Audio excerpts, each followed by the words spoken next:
and welcome to our Book Academy Awards for 2022. Today we're taking a look at all of the wins and losses from all of the reading that we've done this year. So we are going to be rating our books over several different categories so we can show you the best of the best and the worst of the worst. So let's get started. Since we're a Catholic channel, we are going to start first with our winner in the category of Favorite Catholic Book of the Year. And for me, that Catholic book would have to fall somewhere within the Faith and Kung Fu series by T.M. Gowett. I would be hard-pressed to pick a favorite book out of this series. I just loved it so much. And for me, it was a super hard call, but maybe not really, because if we're just talking favorites, then my absolute favorite was this one, Thrift Store Saints by Jane Newt. Meeting Jesus 25 cents at a time. That's about my speed. This one was such a fun, unexpected find, full of such humor and so many life lessons that I literally couldn't put it down. And then in our category of least favorite Catholic book, we're going back to Sister Wendy's Meditations on Peace. Sorry, Sister Wendy. Yeah, sorry, Sister Wendy. I think we both agreed that this one was such a disappointment because it was almost word for word similar to a different book that we had read for her during Lent. So we almost feel like we got duped with this one. So Sister Wendy for the least favorite Catholic book. So now moving on to our favorite non-Catholic book. For me, I had two because I couldn't pick. It's fine because we're just making up the rules as we go along, so we can have two. Pretty much. And those two were Mockingjay by Suzanne Collins.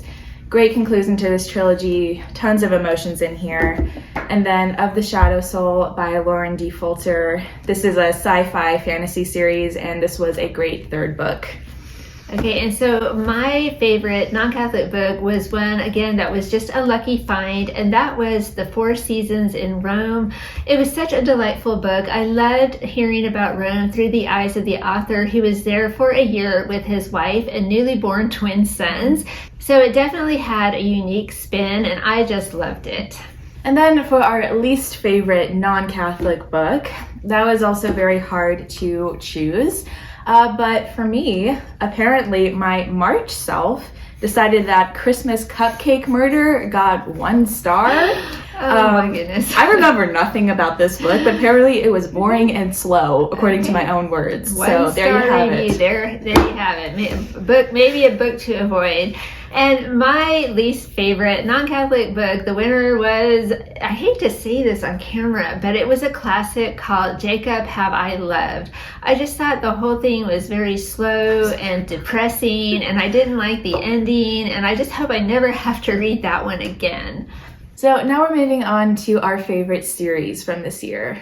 And the winner in that category for me was definitely the Regina Doman fairy tale series. I read that trilogy right after Lent last year, and after reading all of those Lenten books, I was so happy to get my hands on this kind of fairy tale-ish, fantasy, kind of dark, but very interesting series. So it was just what I needed after a long Lent. And then also we really loved the Armor of God series by Teresa Linden. Yes, it's for younger kids. Yes, we loved it anyway. We did. Great first communion present. Yeah, it was so good. And we also want to give an honorable mention to the Harwood Mystery series by Toni Collin, because we also read those and really enjoyed them as well. So now for our favorite book that we read for homeschool.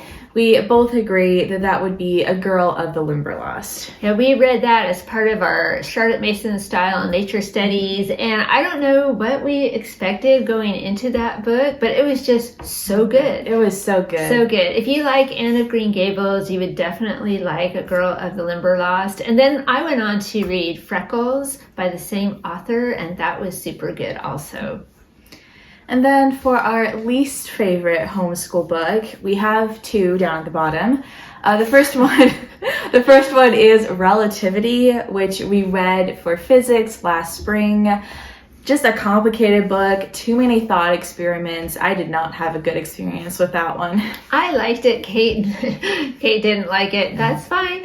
My least favorite was very sadly Life of Fred Trigonometry. It is really hard to find a standalone trigonometry curriculum for homeschooling, so I had high hopes for this, but it just did not give the student enough help or explanation or clarity. So whenever I see this now, I'm just going to have feelings of frustration. So now our favorite cookbook from this year was Cooking with the Saints by Alexandra Greeley. This was from our Catholic Cooking Challenge for October, and it was just an amazing cookbook, great food, lots of pictures, and lots of information. Yeah, that one was definitely a winner. In the category of our least favorite, it's one you never saw. You never saw this one for a variety of reasons, but we'll show it to you now, and that is The Bad Catholic's Guide to Good Living. So the recipes in here are just pretty much too far above our heads to cook. I think the people who wrote this, I think they're professional chefs, so that was one problem. The other problem is that this book was written in a very tongue-in-cheek, kind of poking fun at Catholic tradition style, which I get, you know, like the authors were trying to be funny, but unfortunately, I feel like they sort of devolved into middle school bathroom humor at times, and it just, you know, that just really turned me off. I thought some of the humor was in poor taste, so I don't know, maybe in the new year we'll try to cook something from this book, but tell us in the comments. I don't think, should we try this cookbook or not? Oh, here we go. Smothered squirrel. No. We have plenty of squirrels in the backyard and plenty of boys who would provide us with the squirrel to cook, but no, least favorite right here. And then we each had some books that kind of fell into different categories. So for me, I had a favorite classic, which was The Phantom of the Opera. I finally got a chance to read the original book, and I was so glad I did. That was great. And for me, I had a favorite in my secret reading addiction category, books about books, and that was The Shakespeare Thefts. That book was so much fun for me because I'm a Shakespeare nerd and a book nerd, and it brought all the scandal and intrigue and interesting subplots of Shakespeare all together in one place. So that was my winner for favorite book about books. So now we just wanted to shout out some of our favorite book covers from this year. You know, we feel very strongly about book covers here. And so for mine, a lot of my Jane Austen books have really beautiful covers. This one is one of my absolute favorites. It's a binding of all 6 of her books, the Canterbury Classics. I just think this book is absolutely gorgeous. And then for Christmas, I got a box set of her books for the World Cloud Classics editions. So these ones, also gorgeous, like the end papers. We love the World Cloud Classic edition. So pretty. I want to go through and replace all of our copies with as many like this as we can, but that might be a little expensive. So expensive. Yeah, but I keep hoping I'll find more of them at used book sales. And then I had 2 favorite book covers, and the first one is this one, Waiting for Christ.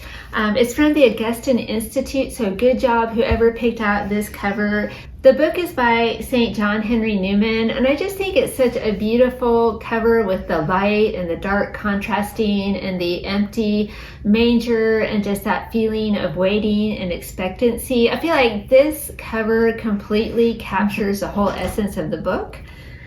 And then I also really liked the cover of The Last Bookshop in London. That was a really fun read for me this year from the library. I just thought it was a charming cover. And then on the flip side, of course, we had some not so great covers, some ugly covers. And we had a 3-way tie down here. All of these came from the same big box of Catholic books. So if you saw our last one of those videos, these will all be familiar to you. Yeah, it's not going to surprise you because that was a triple play in that box for sure. There's a lot of stuff in that box. Okay. But out of those 3, we each had our own favorite, unfavorite. Does that make sense? Does that make sense? But for my favorite unfavorite was this weird one with the octopus man. That's the stuff of nightmares right there. Kate is not you. an octopus fan. They are kind of creepy with they had that beak and then everything. Yeah, it was just weird. No octopus fan. And my least favorite was this one, Catholics by Brian Moore. I mean, the guy is super creepy enough, but I don't know if you can tell from the screen, but the whole picture has this really greenish, like dead tint to it that just makes it just zombie apocalypse type. So yeah, this one definitely needs a different cover. And then this one is one we agree on, and of Francis and Claire. I mean, you can see it, but it just looks like a brown blob half the time. Yeah, it's such an abstract picture of the two of them. I mean, of all the pictures that you could have put on the cover of a book about two joyful saints, this would not be our first pick at all. So yeah, 3 losers here, or winners in the least favorite cover category. So now we're just moving into some other categories of books that we wanted to talk about. Like this one, our favorite, scariest book that we had this year, Tortured Soul by Teresa Linden. Oh my gosh, that was so good. It was so It was so good. It wasn't too scary, but we loved it.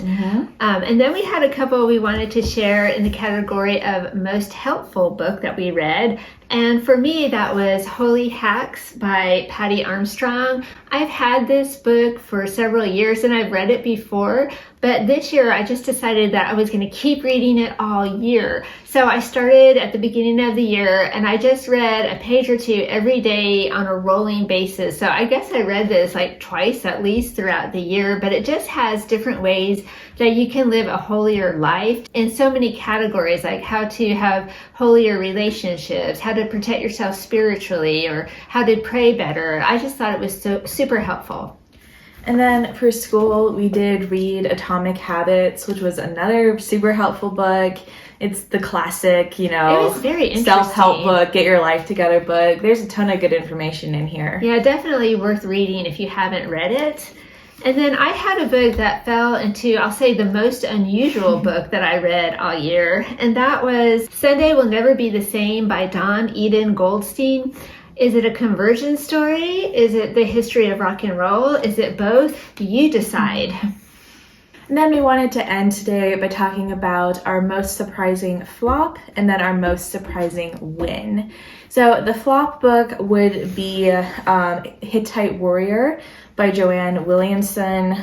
We have talked about this one before, but we thought it would be great. Yeah, I thought it would be like action and everything, but it didn't meet our expectations. I thought it was going to be Uriah the Hittite with King David, but no, it was a different, the other Uriah. The other Uriah from the Book of Judges, the other Uriah. So I feel like this one is really hyped up in homeschool circles. It's a Bethlehem book, and I just thought it was going to be fantastic. I even bought like 2 copies. I was so excited about it.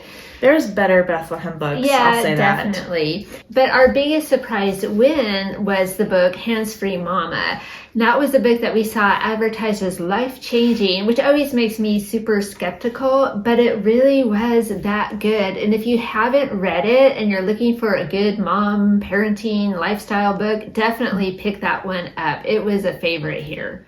All right, so there you have it. That is a look at our reading year, our Book Academy Awards. So let us know in the comments, what was your most favorite and least favorite book of 2022? And in case you're wondering how many books we read this year, I came in at right around 101. That's a lot. I had no idea I read that many. And then I am right around 87 outside of school. So more with school, but 87. But anyway, we hope you enjoyed today's video. Thank you so much for watching, and we'll see you next time. Bye.